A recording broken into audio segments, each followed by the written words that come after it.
Uy. Uy. Ano pa nga? Tanong mo yan.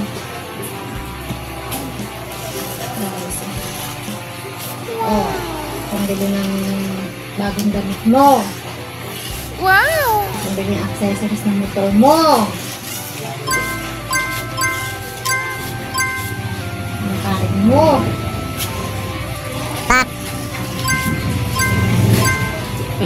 Yayin mo mga barkada mo, mag-inom kayo. Ako na.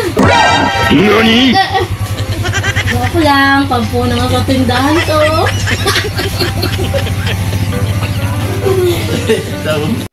Oh, lakad na. Oh, lakad na ikaw. Tatayo na akong ganyan. Magpipigilin mo ako. Joke lang, pupunta ko sa tindahan yan. Hanggang saan ako magkakat pagka nakuha niya na yung pera? Pagkatapos ng video, magkagat-kat para pagka dire-diretso yung ngayon pagka ano, joke lang, pupunta ko sa tindahan. Wala nang cut-cut yun. Diyan ka lang. Ngulitin ko.